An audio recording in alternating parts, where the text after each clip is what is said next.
Hello everyone, welcome back to the channel. So today I'm going to tell you how to allow camera access on Snapchat.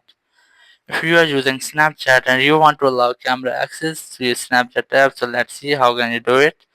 The first step is that you have to keep a long press on Snapchat app, then select info icon and here select permissions, then select camera.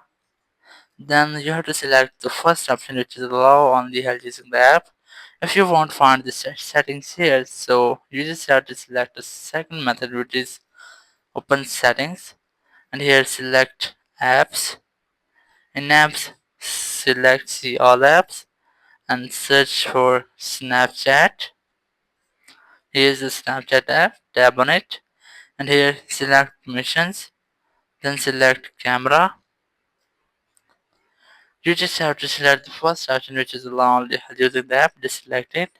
In this way you have successfully allowed camera access on Snapchat. Thank you very much for watching the video. Until the next video, bye bye.